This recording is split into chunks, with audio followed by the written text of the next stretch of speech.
to my channel. This is another awkward transition. I didn't film an intro because this was originally part of it on my last video, and I just split them because this just got to be too long. This will be the rest of my Sephora haul, and my video following this will be a conclusion of all of the items that I bought during the sale, everything that I'm keeping, and like a quick fire what I think is and isn't worth it. And that will be the conclusion. But for now, this is a little bit more in depth about the different things I got. So this is my haul part 2. Now that I have finished going over the Rare Beauty blushes, just a quick recap of everything else that I got during the Sephora sale. I believe, so the first, I made one massive order, and that I already put in a separate video. That was quite a lot of items to go through. This is just sort of the stragglers. Like, what usually happens is I go through my wish list, I whittle it down, and I make one big purchase, and then, you know, you hear things, you see other people's videos, and a few other items make it into my basket before the sale is over. But you know, I usually try to keep it relatively minimal because I just don't need makeup at this point. I have too much. So I was actually thinking about renaming this channel Critical Beauty because I really want to make my purchases wisely and go over everything with a critical eye. I don't know if a name like that is too strong, like if it comes across too aggressive. Like, I'm not aggressively against purchasing beauty items. Obviously, I think it's fun to try new things. And there's trial and error that's necessary. You know, you can watch all the reviews in the world, but I'm still not gonna know what colors, for example, work best on me unless I try some things. So, you know, I'm not like anti-purchasing. I'm not a minimalist. I'm not into panning even, just because that would make me miserable to feel like I, you know, was being forced to use certain products. I wouldn't function well like that. I think it works for a lot of people. It just doesn't work for me. So I don't know if you have any thoughts about if I change my name to Critical Beauty, if that would be good, or, you know, it's more defining of what I want this channel to be, but it could not work because it could be too aggressive. I might try to find a title that has to do with being educated instead of being critical, but you know, whatever. I'm a cynical person, so I also enjoy being critical. Anyway, that was a tangent. I apologize for that. I will put timestamps so you don't have to sit through that if you don't want to. Okay, so I had already purchased the YSL, the 100 quad Storadolls, I believe. And I do love this. I will say, as I've had it, it doesn't feel quite as special as it did in the beginning. When I first tried this quad, I was so impressed with this topper shade because I feel like I haven't tried a lot of luxury eyeshadows that impress me, quite frankly. They are impressive insofar that they blend themselves and they're kind to texture. You can do a beautiful look super fast. I think, you know, they're high performing, but they're not usually super sparkly or, you know, anything that really brings anything new or innovative. You know, not that I have that much experience with, because, you know, there are some complexion products, for example, foundation. I find a lot of prestige and designer foundations are fabulous, but I haven't had the same luck with eyeshadow. They just don't stand out, in my opinion. You know, that's just the reality of what I've seen so far in the market. So the fact that, you know, this came out and the topper really stood out to me as being something that, you know, was actually exciting. I took the opportunity to jump on it, and I got this little quad. I thought it would be great for traveling because, you know, I wind up traveling with the Natasha Denona 5 pans quite often, and this seemed like it had enough of a variety. Like, you know, it had everything I need: the deep shade for the outer corner, the light shade for the inner corner, the sparkle, the blending shade. You know, all my needs were met. It's just not quite as exciting over time.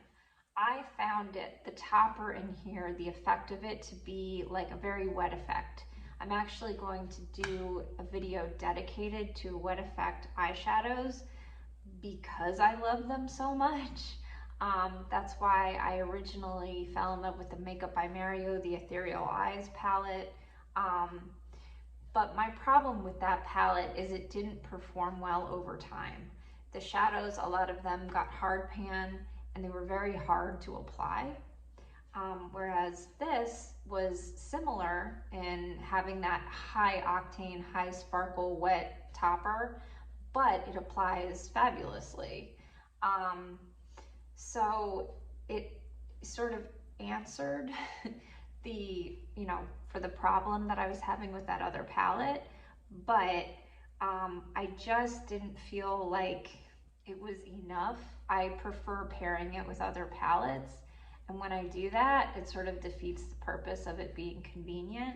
So while I still really like this quad, it didn't sort of knock my socks off the way that I thought it was going to in the beginning. So rather than return it and, you know, be smart with my money, I went ahead and bought another one. So I got 400, the Rose palette. I'm not sure, Babylon Rose or something, but it looks like that. When this came out a couple years ago, maybe last year during holiday, and I remember I swatched it in store and I thought it had a bruisey look to it. But then since then, I got a Pat McGrath palette that, it was the holiday palette last year, I think, that had a shade similar to this. This was the tone that I thought looked a little bit bruisey. And while swatched on my arm, yeah, it kind of looked like a bruise. On the eye, it didn't have that look. And the Pat McGrath palette stood out as one of my favorite palettes of the entire year. That little 5-pan holiday release. So that sort of led me to think that this would be a good investment. And I still, you know, I have it on today. I think it's stunning. Do I think it's worth, you know, I paid 50 something for these on sale. I would say at full price, absolutely not. On sale, these are really nice. But I think if you have the eyeshadow collection like that I have, where you have a large amount of indie shadows as well as a large amount of Natasha Denona and Pat McGrath, so you have the range with the shades and the range with the high quality, you definitely don't need these. I could duplicate these looks with my collection.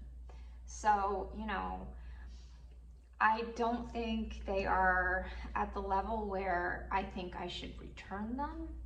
I don't feel that way. I know, especially this one, I'm gonna get good use from this and I will travel with it. I just wouldn't say, I wouldn't recommend this for everyone. I originally purchased this from, I think, my mom's birthday or Christmas or whatever. Maybe it was holiday last year. So as a Christmas gift, it was a perfect gift for my mother because it's approachable, it's neutral. but it is really pretty.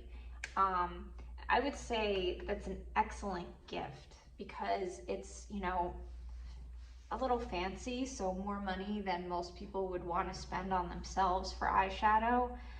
The package is gorgeous, it's beautiful presentation, but it's also not intimidating at all for somebody who doesn't like spending an hour on their makeup every day. You know, most people that I know anyway, they want to do a little something quickly so they can get out the door, but they don't want to spend an hour on their eyeshadow. That sounds horrible to them, but they want to look nice.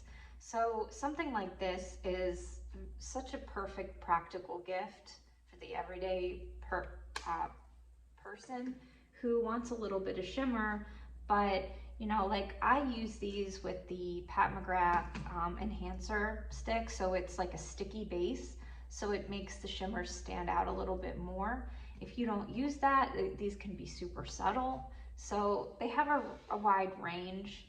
I'd say they make a better gift than they do for, you know, somebody who collects a lot of eyeshadow, but I'm enjoying them. I think the quality is good, and I don't know, if another week goes by and I feel disappointed with the pink one as well, I might consider making a return, but at this point, I'm happy to have them, so I'm not going to think too much harder about that. Another product that I finally picked up, and honestly, I think this product might be what sort of stood out as being the thing that made me feel disappointment when I looked at the Stora Dolls palette. You know, this topper, and I felt like it was less special, was when I finally got the Fenty Diamond Bomb. This, I know it's a highlighter. To me, it's never going to be a highlighter. It's a wet effect eyeshadow, but it's hard to even pick it up on camera. But it just does that ethereal topper so well that it kind of makes everything else look less special. And I'm thrilled that I finally got it in How Many Carats, and I'm thrilled that I finally got it. It's been out forever. I thought I didn't need it because it was a highlighter that you could use on your eyes. Yeah, okay, I have a few of those. But once I put this on my eyes, I could never look back. I would never part with that. That's one of my new favorite eyeshadows. I will insert some pictures. And then, you know, I had already talked about this highlighter, but I did receive it after my main haul. So I got the new highlighter from Fenty in Pretty Pearls 01, the Demi Glow, you know, the one that's been all over social media. I got this right after I got the Natasha Denona one, and I felt like they were very similar. Now this is a highlight. This is one that I would use just as a highlight. And this is why I think it's important to play with things more than once, because when I first got this, it swatches so smoothly. It feels like a better execution of what the Natasha Denona one was trying to achieve, in that it almost feels creamy because it's so finely milled. And it's gorgeous. And I don't, you know, when I use it in a light layer, I don't see a cast. That's one of my biggest disappointments with highlighters in general, is if they leave a cast, that, you know, it looks like a gray cast. It doesn't, I'll opt for pink undertone highlighters a lot because I sort of figure, well, if there's a cast, it's just, you know, a blush enhancer then, fine. But, you know, what I would really prefer is a wet Lit from Within, like genuinely champagne shimmer without the cast. And this is so lightweight, and you can see, like, it just looks wet. You know, I actually bought a clear highlighter recently because somebody was like, Vaseline, like, that's the, like, authentic, natural highlight. You know, I do like that, but it is a little sticky, so not for every day. But, you know, I like this highlighter, but what I've noticed is what I thought was no cast over time using it, I am starting to see a little bit of a cast. You can see it today. The reason why I put this head and shoulders above the Natasha Denona, which I felt like no cast, and you can see in different photos that I took that the cast from this was quite noticeable. The difference is when I put it underneath my blush, I feel like, I don't know, the cast from this was a little bit easier to hide, whereas if I buff it in, I can make this look more natural. All this to say, I'm still somewhat on the fence with both of these highlighters. I think I still like the Fenty better. It has more, when I open it and when I put it on my skin, I'm instantly impressed. Whereas this, it feels too problematic. It highlights a bunch of stuff that I don't want highlighted. So I still think I might return this one, but I'm less over the moon about this Fenty highlighter. You know, when I'm looking through my highlighter collection, and I will actually, I think I will do some overhead footage of my highlighter collection as well, just to make some comparisons. Okay, now I'm going to do something similar with the new Fenty and Natasha Denona highlights. I'm a little short on time, so I'm going to try to do this more efficiently. I'm going to start with the Natasha Denona, and then I'm going to do two other more cream, and then do the powder. So it's like a hybrid, this one.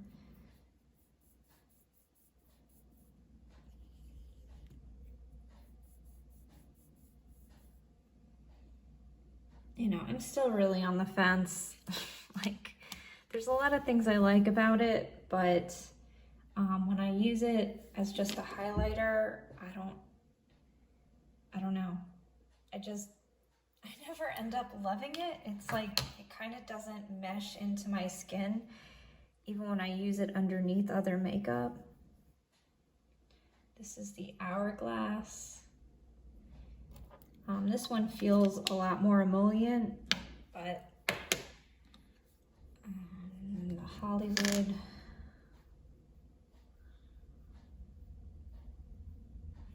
You know, the Hourglass and the Charlotte Tilbury, they're both more decided liquids. Obviously, they're in a more liquidy. This is a very emollient stick. And these two have similar undertones. The Charlotte Tilbury and the Natasha have similar undertones. You know, this is more dry to the touch. The Charlotte Tilbury takes a second to dry down, but I almost feel like when I rub the Charlotte Tilbury in, I don't know, I feel like it kind of blends into the skin. And then the Natasha Denona one does too, but it almost, there's something about it that is like it stays decidedly more metallic. I don't know. It's just not, it's not as good as I expected based on all the promotions for it. Whereas when I got the Fenty, I feel like they were just billing it as a regular highlight, and it's gorgeous. It's extremely finely milled and smooth.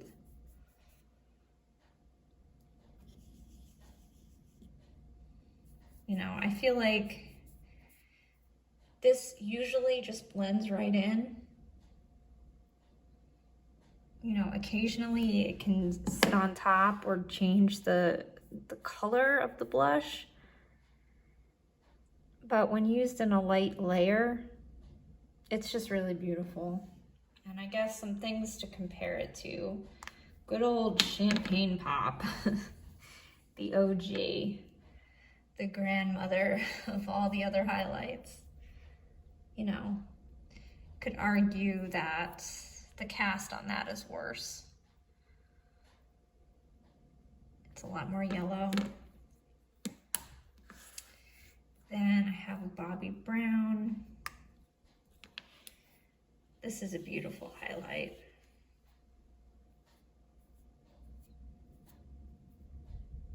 You know, it has a pink undertone, so that can, you know, lend itself to blend with blush a little easier. One of the things I always liked about that. And we have House Labs. I got this in Sunstone, because I always tend to like, you know, a champagne-y pink.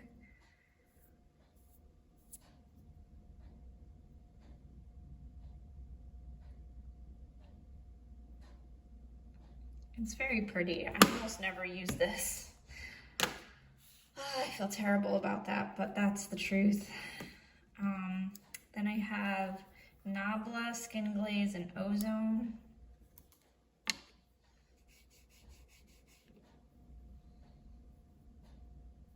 This is a really nice highlighter.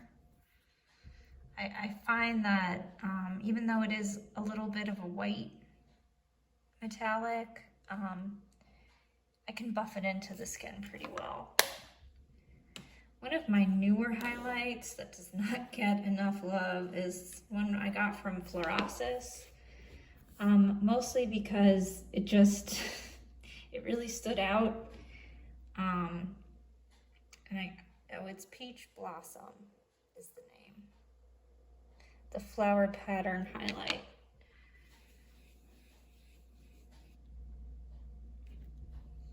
It's definitely a beaming highlight, you know, and it's a little more, there's a little more white in there than I typically love. So less is more with that one, but it is very pretty. All right. Then we have the Charlotte Tilbury Pillow Talk Multi-Glow. I think they're re-releasing these. A little bit different and different packaging, but I never use this. You know, I feel bad because the packaging is stunning, but it's a pink undertone and you can, you know, change the amount of, you know, different colors, which this is a really nice highlighter. I should use that more. I think about that every time I look at it. Then we have Pat McGrath Incandescent Gold 002. This was one of the special edition highlighters, but I think something similar came out more recently. This has more glitter in it.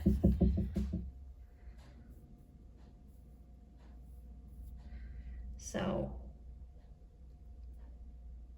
you know, I will reach for this for a night, like on my birthday, going out to dinner at night, that kind of thing, because it's a little too much for every day, but it is really nice in its own right. You know, there's a time and a place.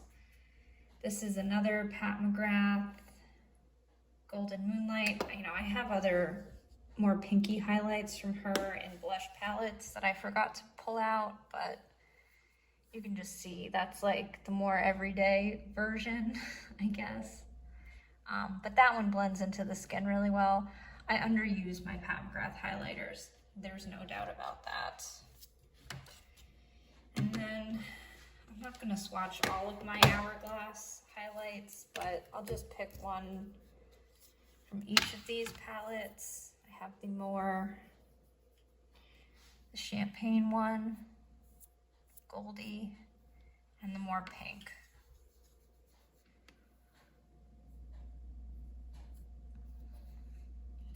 You know, I have still photos with shade names, but this was less about comparing shades and more about comparing formulas. So hopefully you can see, you know, these older formulas, these are all older highlights. And you can see they're more powdery. you know, even when I buff them into the skin, you know, they look okay, but they're not as wet as these, I guess is the best way to describe it. You know, I do prefer the formula that has more of a wet than a metallic look. I think it's less disruptive to the makeup underneath, but yeah, all that to say, you know, I didn't need either of these because, as you can see, I have plenty of other very good highlighters, but if I were to have to choose between the two, my gut would just be to go with the Fenty because I just think it blends in better. I think the Natasha Denona has more of a tendency to sit on top of the skin and have a more Tin Man look, and that's never what I'm going for with a highlighter. So I hope that was helpful to some extent, and maybe I can include some still pictures that are easier to look at, but that's it for the highlight. Less over the moon about this one. I just think there's other highlighters in my collection that I like a little bit better, and I think this is worth keeping, but I don't know that I would necessarily recommend it if you're happy with your highlighters. All right, so now to talk about something that was probably my favorite thing of the entire sale. I know I talked about this at least once before, and I probably won't shut up about it for a while, but the Patrick Ta gloss, I got this and She's Expensive, and it just brings me joy. Just looking at it brings me so much joy. It's just so stinking pretty. Like, you know, I don't even know if it's the most effective gloss on the lips, but I don't even care because I like looking at it that much. I'm a simple creature. I'm attracted to things that sparkle, and I would want this just to carry around and look at, you know, and make me happy. And on top of it, it's a nice gloss. It's a very nice gloss. Then I picked up the Supernatural Melt Cosmetics mascara. My friend on Instagram, Eden, had mentioned this to me, that this was on super sale on Sephora. It might still be at a big discount. And I got Ultra Black. This is a fabulous mascara. I almost never take pictures of my eye looks anymore without falsies, just because I tried the bright lashes and that got me over my inability to put lashes on. I'm not gonna lie, I'm still not good at putting lashes on. Like, I still struggle, as you can see evidence in many of my videos in the past. But the bright lashes really made it easier for me to get them on my eyelids. So, you know, once I started doing that, I really haven't looked back. But this is one of the few mascaras that I feel gives me enough volume where, you know, if I'm gonna go out, I'm not gonna grab just any mascara. I'm gonna want this one. You know, I also have the Tower 28. That was another one that I picked up during the sale. I love that as well, but this does a little bit more. And it's weighted. This is extremely heavy, so it feels really luxe. I don't know, it's just a really nice mascara at a phenomenal price. So I highly recommend looking into that. And then I think 3 more things left. I got, this went a little bit, you know, viral, the Sephora brand. These are the Sheer Shine Brilliance Natural Lip something. They're lipsticks. You know, they're shimmery. I got this in 03. I forget if it had a name beyond that, but this sold out, but they have other shades. I think this was supposed to mimic some of the new YSL lippies coming out, in that it feels like an oil and balm. It's more pigmented than, you know, just a lightweight gloss, but I don't know, it feels really melty and like there's some oil involved. It's really nice, it's really pretty. I like everything about it, and I like that there's no pH adjuster.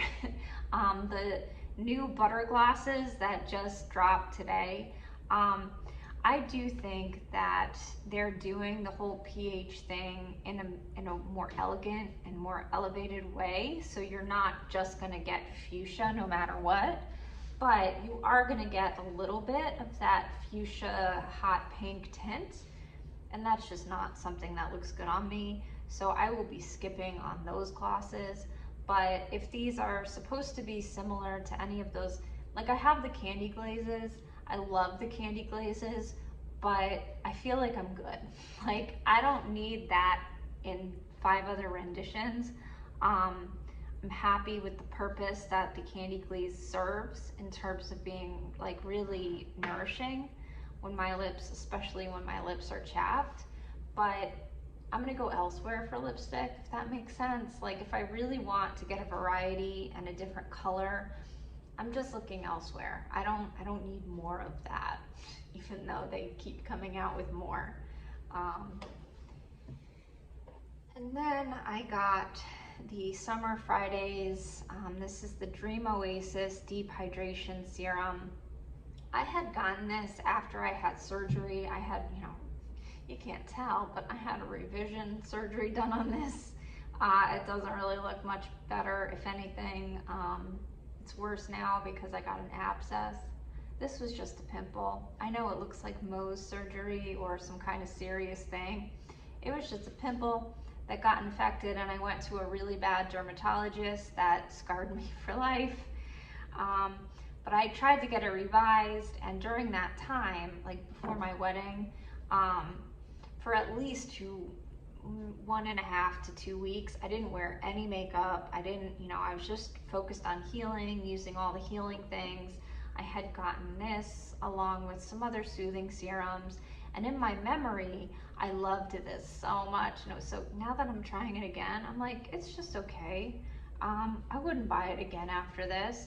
I wanted to revisit it because, you know, it's hard to know how something performs under a very, you know, specific set of conditions. Like when I used this first time, there's no makeup involved. Almost nothing else on my skin besides this, and I think I had the Glow Recipe Ceramide, you know, which I think that wouldn't even work for me now because my skin is more sensitive. So I think that has some ingredients that would actually bother my skin if I were to use that today. But, you know, at the time, this was great. Currently, I think it's okay. It's like, you know, kind of hydrating, I guess. I don't feel like it's great under makeup, so I prefer to use it at night. And yeah, it's like, I'm glad that I tried it again, so I was able to take the rose-colored glasses off and sort of assess it better. But yeah, it's just okay. You know, I don't think you would be horribly disappointed if you picked it up, but I don't think it would knock your socks off either. And then the final thing I got, this is still coming, but the Kosas Cloud Set, the powder and feathery. I am almost done with this one. I'm so proud of that. Like, that pan is a beautiful thing. I have a lighter one that I mix sometimes, so, you know, I don't want it to darken my foundation necessarily. And feather being light medium, you know, it's a little deeper than I would have expected. But, you know, mix it sometimes with the lighter powder, and I just love it for taking some of the excess shine down without drying my skin out. My skin is so painfully dry that I just have to be incredibly careful when I use powder. You know, if I really want to set my look, I'll use the Givenchy. I like, you know, I have a mini of the rose version of that, and that is better for heavy duty setting. This is just better for every day. You know, it's just enough, and that's what I need. And there's really no drying involved. So that's why this is my favorite powder of all time. And that is everything. That is my entire haul. And you know, I don't want to be too redundant when I do my final haul video, but I did want to wrap this up because I use these in preparation for the next sale. You know, that's why I watch hauls, because I want to know what has worked for people, because I only shop at Sephora during these sales. I really, like, maybe I'll make one exception, I don't even know. But I think for the most part, when I go back in my order history, it goes from like November to April. Like, there is almost nothing in between, because I'm using that time to fine tune my list. And you know, I've already started thinking, you know, about things I might want to invest during the next sale. Now, obviously, a ton of stuff will come out between now and then, but you know, that's what I think this is a good resource for. And yeah, that's it. I should end this before I start rambling. But yeah, this is almost the conclusion of Sephora season, and then we will move on. I have some indie eyeshadows on the way, and I'm super excited about that, because you know, my passion is still eyeshadow, and I hope to eventually have a filming setup where I can show that in better detail. But you know, I'm doing my best in the meantime, and that is all. I hope everybody is having a fabulous week, and I'll talk to you soon.